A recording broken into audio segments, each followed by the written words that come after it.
D'accord. Ok. D'accord. Dans votre question, vous bonjour. Bonjour,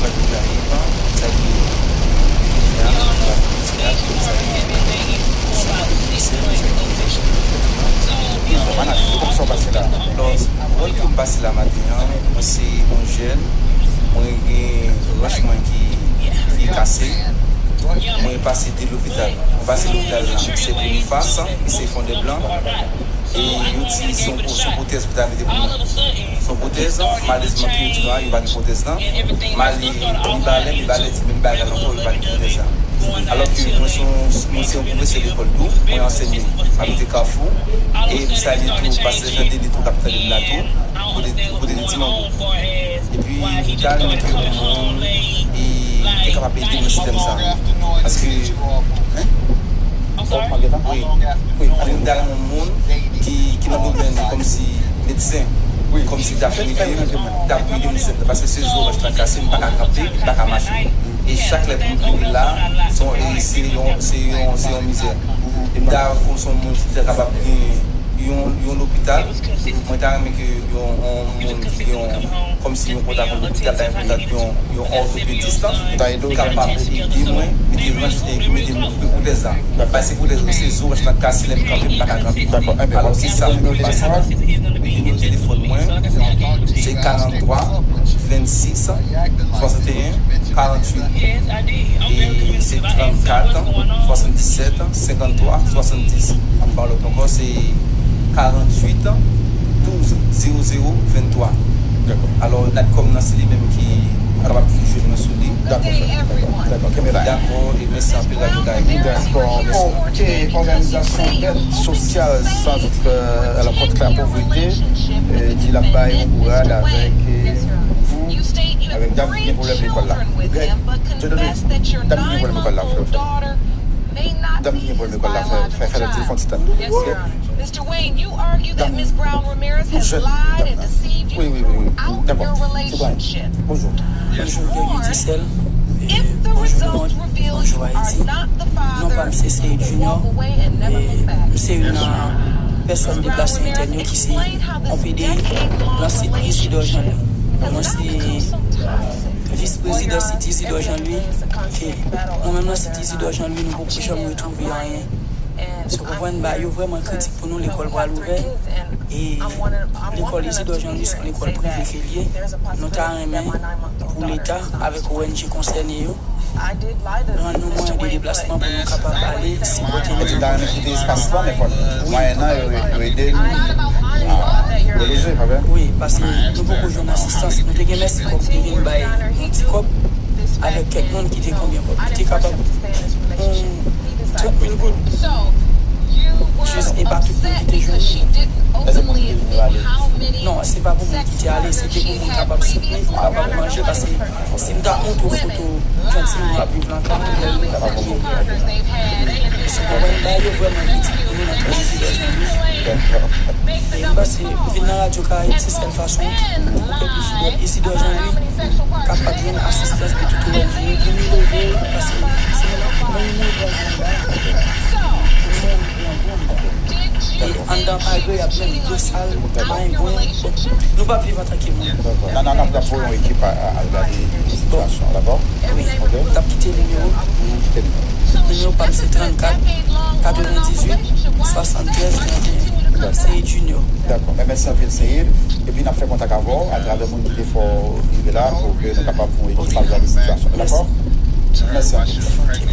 Bon, on a fêté jeudi, lundi 30 septembre, également on a fêté hier, dimanche 29 septembre.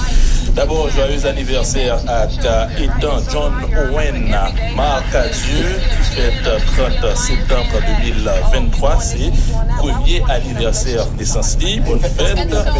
Bonne fête également à Emmanuel Jean-Baptiste, c'est Yoli Sécurité qui pensait à Dieu. Bonne fête à Ralph Roger, c'est Shaina Petite qui pensait à lui, qui dit l'Iremé Lampile. Bonne fête également à le Hana Pamphile, c'est Miss Desrosiers, Marie Mireille qui pensait à lui. Bonne fête à Oxius Jean-Éric. Bonne fête Lordania François. Bonne fête également à Hilaire Franz Benoît. Bonne fête à Emmanuel Patrick. Bonne fête Esther Auguste. Bonne fête Flore Aurélien, c'est Hilaire Auguste, Madame Missland Odeus avec Daniel Auguste qui pensait à Trio dans le Grand Jusida. Bonne fête également avec Philogène Claudich. Joyeux anniversaire également avec Midlove Ruth Chama François. C'est Atili chez la Jules depuis Bokatika qui pensait à lui dans un jour spécial là, qui dit bonne fête.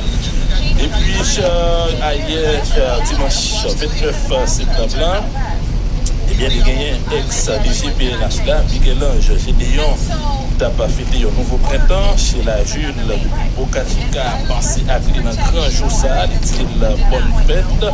Il dit des gens liés pour tout le reste année qui était sur la terre. Bonne fête également à Fernande Périclès depuis les États-Unis. C'est Mamil Iron Basile, dit Madame Estima Séraphin. Et puis chez la Jules depuis Bokatika qui dit bonne fête dans le grand jour spécial Sida.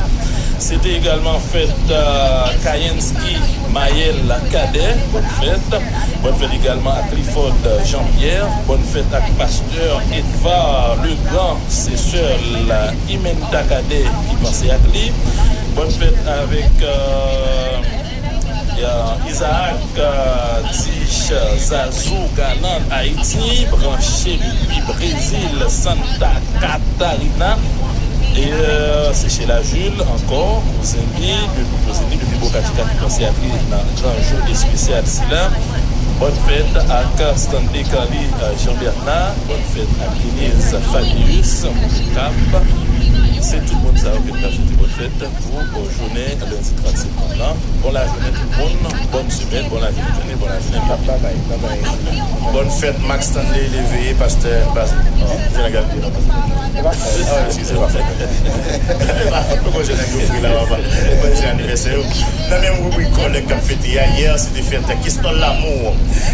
L'amour sur le thème de la section sportive. Bonne fête question. Nous prenons rapide et vite parce que nous sommes en pile. Dans l'histoire de il y a Bianca Hans Rose Dolin Almazor depuis Boston. Cap fêté, c'est celle Fabiola Dolin Agnès Lip, Fawalia Beverly Joseph qui dit bonne fête et on remet la pile. Cousine Amélie Margot Deribus depuis Corée du Sud. Amis haïtienne a fêté premier petit René Joseph Deribus. Parce que ma première année a fêté Deribus qui dit bonne fête. Idonia Boiron a fêté depuis West Palm Beach. Magistrat Dessalines Dinos Lius, Papa Gédo Silius, petit maman Sultan Jean-Louis, qui passait avec lui, mais c'était hier de préférence. Et Jérôme Zamor, Nec Dessalines, Samuel Anderson, fait pas notre tour. Bonne fête, mon frère. Jules Jean-Pierre, passé à Clitiata, à Black Chachou, et Bess, dit bonne fête également. Dieu Josette Nièze, depuis Saint-Marc, a fêté nous dit bonne fête.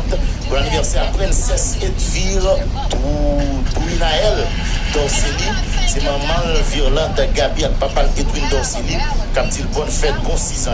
Julia Philippe, depuis Pétionville, a fêté. Ses amis ingénieurs Ismen Elismar, qui dit bonne fête. Gagné Jennifer Dorley, depuis les États-Unis, qui a fêté. Nous dit bonne fête de la part de Wadner. Fleurino Charles a fêté. Nous dit bonne fête. Serge Lee Princeless Fleurino a fêté. Nous dit bonne fête. Michel Napoléon Pierre a fêté. Nous dit bonne fête. Et Fito Napoléon Tifrère depuis Montréal dit bonne fête également. Dieu Limen Alfred a fêté. C'est les Wadner. Nous dit bonne fête. Red Robert Roby Léris Mekana depuis New Jersey a fêté.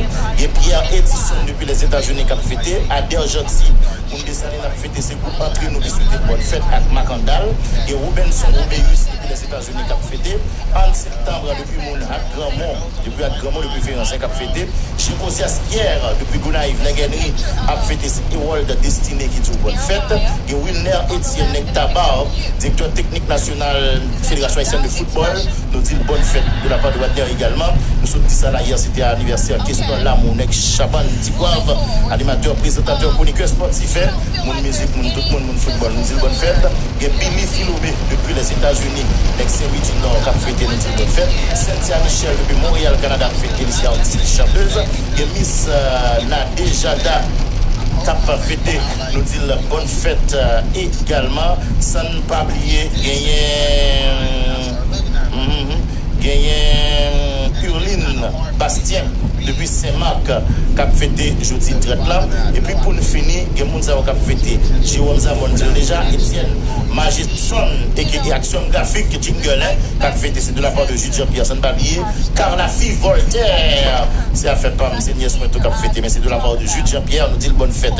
Gagné Nadège Brutus Delma 32 qui a fêté, c'est Zamil Réel Police B qui souhaitait le bonne fête. Jean-Patrick Célestin a fêté, nous dit le bonne fête, il a vécu Boston, c'est Myriam Telfort pensé à elle. Je dis à ces fêtes Vladimir Mathurin, c'est équipe petit chanteur par Wastad pensé à elle. Alexandra Daphné Abela ou Julien fêté. Depuis la plaine, c'est Marie Julien Ilson qui passait à elle. Kimberly Gerda Boin Georges a fêté, c'est Marie Célestin Emmanuel qui passait à Clim. Lérisson Jean-Renel a fêté, c'est Lérisson Peterson qui passait à Clim. Andy Nazer, commandant Nazer a fêté depuis Delma, c'est Daniela Guillaume qui passait avec Clim. Et Civil Julie Witzar, Marie Blondy qui a fêté, c'est staff multimédia par Saint-Gérard passé à Clim. Gagné Reina Berli Oralus qui a fêté, c'est Chris Fallet Oralus écrivain qui passé à Clim. Nous disons bonne fête à Linéus Angesta depuis Gonaïf, c'est Kerry Arigène qui passait à Clim. Maestro Adam Miotti Joseph, c'est journaliste, eh bien, Walls Woody Eveya à Christella François qui souhaitait bon anniversaire. Gagné, malheureusement, Adam Joseph Capfété, c'est journaliste Walls Woody Eveya à Christella François qui dit bonne fête. Samedi, c'était fête Olens, petit frère. Et qui a traversé Elisabeth Souchok, l'île moment, c'est Charles Aniel, Michel depuis Florida, passé à Clim. Samedi, c'était anniversaire Frédline Valsin, depuis Cap-Haïtien, c'est Charles Aniel, Michel qui passait à Clim. Et puis, gagné Kirlen Chéri, qui a fêté jeudi, depuis Thomasin, c'est Best Friend Forever, qui a bien senti stress avec Bébé FC, 17 toi, toute famille qui passait à Clim. Madame Gilène Norville, qui a fêté 28 septembre, la note bonne fête, depuis Indianapolis. Jeudi, c'est fête DG Baselet Pierre-Michel, Pires Angelica aussi, Armélita Tanis depuis Boston, Boss Mérisé depuis Mirbalais Saint-Jérôme, et puis il y a des petits rivières à Tibonite, Emilio Arius, en fêté c'est Tanis Gérard, qui passe avec eux depuis des âmes. Bonne fête à Outi Félix, c'est Madame Nigerda Saint-Ville, Félix qui souhaitait le pour 50e anniversaire, il remet la pile. Bonne fête à Mathurin, Gilles Naili, One Father Jean-Baptiste. Jeudi à c'est fête Bibiana Cathy Chirafa, depuis voilà, c'est papa Jean-Paul Chirafa qui passait avec lui. Jeudi à c'est anniversaire Samuel Dorville, c'est Madame Lee, Marie-Lou Dorville avec des belles petites filles, Sadaël et Adaël qui dit, il remet la pile, bon anniversaire. Telcide Dorcas Joukibed a fêté. C'est Ménageli, Vernelus Valouski qui passait avec lui. Bon anniversaire également à Hermancia Justima qui t'a fêté hier, à Rodney Romain qui t'a fêté, c'est Stanley Romain qui passait avec eux. Et puis, on a fini pour nous dire Dieu ni belle fleur. Bonne fête depuis la France. C'est maman Germaine Jean-Baptiste qui passait avec elle. Bonne fête à Alexandra Adonis Schumann qui passait avec lui. La déchérie a fêté ses petites de Louis Laurie qui passait avec lui. Cédric Jamarc Chagrin Beldor a fêté. C'est papa le Fritzner Beldor qui passait avec lui. Pour la journée, tout le monde bonne semaine. Fête qui a fêté jeudi à un nouveau printemps, c'est Cancel Cynthia qui pensait à lui en occasion spéciale ça. Alors, merci beaucoup. L'autre monde qui a fêté, Orlens, petit frère qui a fêté, c'est Elisabeth qui pensait à qui, Léa à Panfil, c'est à fêter, c'est Granny Mireille de Rosé qui dit bonne fête. Michel Océan depuis Lantana Florida a pas fêté, c'est Inel de lycée Français qui, Virginie Dolores d'Opal, bien aimé, bonne fête. Gagné Massival Pierre Michel qui a fêté jeudi, Mathurin Loc Kania qui a fêté, Salmiste Nord Johnson a pas fêté. Gagné Clark Castillo Bata qui a fêté. Natacha Lafortune, Sally Michel Tam a fêté. C'est Violette Isidore Tam qui passait avec lui. Natacha Lafortune et puis Jérémy a pas fêté. C'est Mesdames Tijonnet qui dit bonne fête. Féronel Fils-Aimé, bonne fête. Lycée vérifié en chef tribunal première instance Saint-Marc. Marie Altagrace, François Williams a fêté. Les 40 B. Ruth Raphaël a fêté. C'est le février qui passait avec elle. Minus Angesta depuis Gonaïve a pas fêté. Evans Saint-Jean, bonne fête. Jean-Patrick Célestin depuis Boston, bonne fête. C'est Myriam qui passait avec elle. Bernard Saint-Louis a pas fêté. C'est Dr Marlène Chéri qui passait avec Bernard Saint-Louis. Rose Raymond et Jean-Ricardo Cossi a fêté, c'est Alain Cossi, je pense, Siakio. Lenz Grégoire François a fêté, Rubens Jess Alcé a fêté également, Madame Gilène a fêté depuis Enzanapolis, c'est Saint-Jean-Pierre, Marie Siakli, Nazaire Kimberly a fêté, c'est Berlin, c'est bonne fête, Rosemé Marley Gaetano a fêté, c'est Rosemé Emmanuel Papal qui pense Siakli, Pérez Angelica Océan, Aramélie Datanis a fêté depuis Boston, Saint-Jérôme depuis Sylvia la Sibonite. Il y a DG Passelet Pierre-Michel qui a fêté, tel site Dorcas Joquebed a fêté, c'est Vanéus qui pensait à qui. Boss Mérisier, l'ami Malais a fêté, Wilson Sauveur a fêté, commandant Johnson Bonhomme, bonne fête, Dr Gina Joachim a fêté, c'est Stéphania Deliska qui pensait à qui. Dera Medina Emmanuel, bonne fête, Fabiola Augustin, Jonel Dumé a fêté, c'est l'équipe professionnelle qui pensait à qui. Mérisier, Gucci a fêté, Frédine Valsin a fêté, des Cap-Haïtiens. Moïse Batichon, Urline Bastien depuis Saint-Marc qui a fêté, Alexandra Jean-Charles, bonne fête, Pierre Maxon, Le Temps, bonne fête, Julie Mondésir, tu as fêté hier, et puis rien, Mildred Borgela, Cap on a fini pour nous dire merci avec Julien Belancy, la New Vision Lunetterie qui dit la baille Timamia Lunette là. Donc, New Vision Lunetterie n'a pas appelé, c'est Delma 56, rue Pélican à côté Épidore. Téléphone, c'est 3704 20. Donc, merci à Belancy, Julien. Bon, la journée tout le monde, à puis toi qui équipe matin, carré.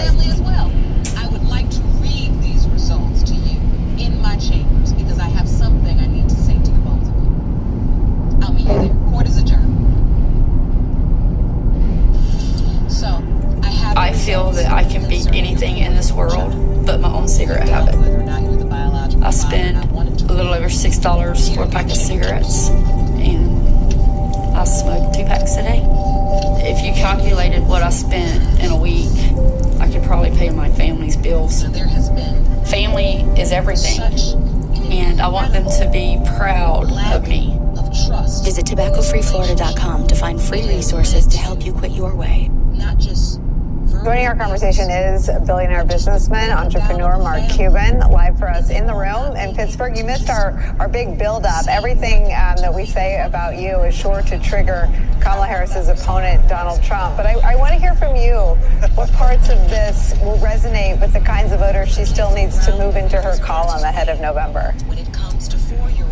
Well, the big question, obviously, is the economy. And, you know, the people on the right, they're always talking about being a Marxist or a communist, which is ridiculous, and she really put that to bed today. She was very clear that she was going to partner with business. She was going to give business incentives to grow, that she respected and supported every size business from small to large, and that really the future of our country militarily, economically, is going to be driven by new technologies that she understands and that she supports. It's just such a just so different from what Donald Trump is doing, and I think it's a real positive for the entire business community.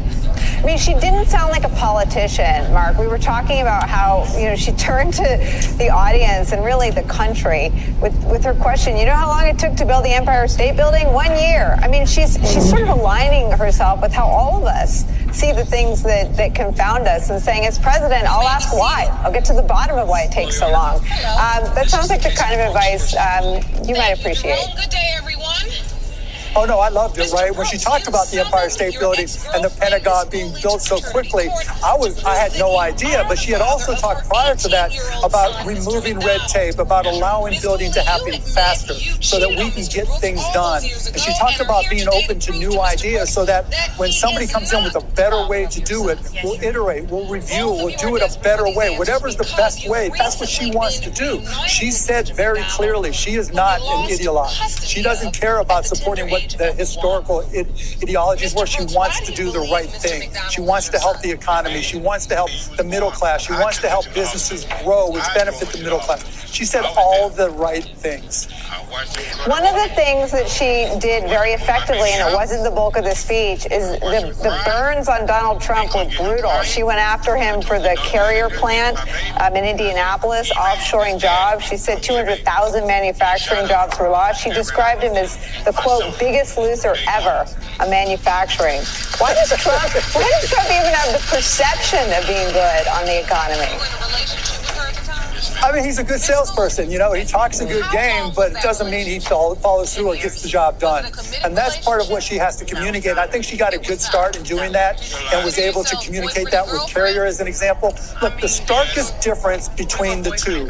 Donald Trump wants to threaten companies. We saw him threaten John Deere with a 200% tariff. That doesn't do anything to make John Deere's business better. In fact, it makes it easier for Chinese companies to compete with John Deere even after a 10 or 20% tariff.